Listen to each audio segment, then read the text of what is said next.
ഡിഗ്രിക്ക് copy അടിച്ചിട്ടുണ്ടോ? Degree അല്ല, pre degree. അങ്ങനത്തെ സംഭവം ഉണ്ടോ? യെസ്. ലുക്ക് ഉണ്ടെന്നേ ഉള്ളൂ, ഞാൻ വെറും ഊളയാണ്. കോപ്പി അടിച്ചെന്നല്ല, ഞാൻ അങ്ങനെ ആ ഒരു അലിഗേഷൻ പേറി എന്നെ കോളേജിൽ നിന്ന് പുറത്താക്കി. അയ്യോ, നാറ്റ കേസ്. തൽക്കാലം ആരോടും പറയണ്ട. Just true ഫാക്റ്റാണ്.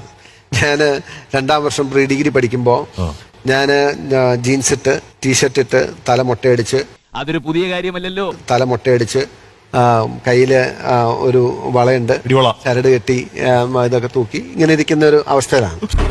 ഈ കാക്കമധുവിനെ കുറിച്ച് നാട്ടിലൊക്കെ ചോദിച്ചാൽ അറിയാം.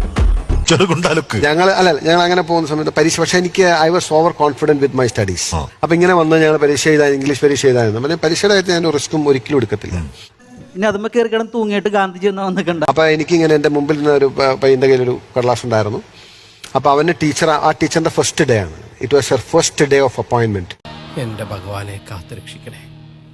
She came and identified he's doing something. അപ്പൊ അവനെ ടീച്ചർ എഴുന്നേറ്റ് നിർത്തി ഇങ്ങനെ പറയണം, താൻ കോപ്പി അടിക്കുന്നത്. അപ്പൊ എന്റെ ഓവർ കോൺഫിഡൻസിലും എന്റെ അന്നത്തെ ഇതിലും ടീച്ചറോട്, ടീച്ചർ അവൻ പാവ അടിച്ചിട്ട് അവൻ അങ്ങനെ ചെയ്യത്തില്ല എന്ന് പറഞ്ഞ് ടീച്ചറിനെ ആക്ഷേപിക്കുന്ന പോലെ ഞാൻ സംസാരിക്കുകയാണ്.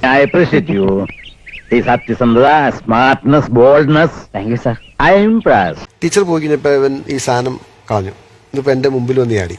ഞാനിങ്ങനെ ഇങ്ങനെ ചവിട്ടി പിടിച്ചായിരുന്നു. തന്നോളൂ. അപ്പൊ ഞാൻ ആ എഴുതിക്കൊണ്ടിരുന്ന ക്വസ്റ്റ്യൻ എപ്പോഴും ഓർമ്മ, 4ാമത്തെ ക്വസ്റ്റ്യൻ നമ്പർ ഇട്ടു. അപ്പൊ ഐ മീൻ ആ ഒരു ദുർബല നിമിഷത്തിൽ ഞാൻ അവനോട് ചോദിച്ചു ഇത് ഏതാണ്. I had no intention. അങ്ങനെ പറയരുത്, എല്ലാവരും കാണരുത്, എല്ലാവരും അത്രക്കാരല്ല. അപ്പൊ അവൻ പറഞ്ഞു മാക്സ് മുള്ളറുടെ എസ്സേ എന്ന് പറഞ്ഞു. ഞാൻ മാക്സ് മുള്ളറുടെ എസ്സേ എഴുതാൻ വേണ്ടി 4ാം നമ്പർ ഇട്ട് വെച്ചിരിക്കുകയാണ്.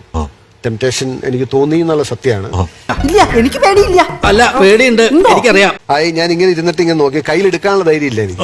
ഇത്ര വലിയ ധൈര്യശാലിയാണെങ്കിൽ കയ്യിൽ എടുക്കാനുള്ള ധൈര്യമില്ല. വിഷമിക്കാതിരിക്കും, നമുക്ക് സമാധാനമായിട്ടിരുന്ന് ആലോചിക്കാം. ഞാനപ്പോ ഇതിങ്ങനെ നോക്കി. അപ്പൊ എനിക്ക് കുറെ സമയം പോയി. എനിക്ക് എഴുതാൻ പറ്റത്തില്ലെന്ന് എനിക്ക് മനസ്സിലായി. കൈകാലം വരച്ച് എനിക്ക് പറ്റത്തില്ല, എനിക്ക് അത് എടുത്തെഴുതാനുള്ള ശേഷിയില്ലാന്ന് എനിക്ക്. എന്റെ വെറുതെ നോക്കിയപ്പോ 5-8 മിനിറ്റും പോയി. അയ്യോ, അങ്ങനെ വാശി പിടിക്കരുത്. അപ്പൊ ഞാൻ നോക്കി ആരുമില്ല. പിന്നെ ഇത് കളഞ്ഞേക്കാന്ന് ഓർത്തോണ്ട് ഇങ്ങനെ തട്ടിയപ്പോഴാണ് തൊട്ടു പുറകിൽ ഒരു സാരി നിൽക്കണം. ഒരു അഡ്ജസ്റ്റ്മെന്റ് പോണതാ രണ്ടുപേർക്കും നല്ലത്. ഇല്ലെങ്കിൽ നിന്റെ വേഷം കെട്ടലൊന്നും എന്റെ അടുത്ത് വേണ്ട. ഞാൻ ആരാണെന്ന് നിനക്ക് അറിയില്ല. മോന്ത കണ്ടില്ലോ, ഒരൊറ്റ പൊട്ടിക്കില്ലെന്നുണ്ടല്ലോ. ടീച്ചർ ദെൻ ഇമ്മീഡിയറ്റ്ലി ഞാൻ ഇപ്പോഴും ഓർക്കുന്നത്, അങ്ങനെ അഹങ്കാരവും ധിക്കാരവും ഒക്കെ അല്ലെങ്കിൽ ആക്ഷേപവും പരിഹാസവും ഒക്കെ ആയിട്ട് നിന്ന ഞാൻ, I crumble down like anything. എന്റെ അമ്മായി നമ്മുടെ തേങ്ങാക്കൊല. I was realizing my life is slipping out of my hands. I could feel that. I folded my hands and requested her. എന്നെ കൊല്ലാതിരിക്കാൻ പറ്റുമോ?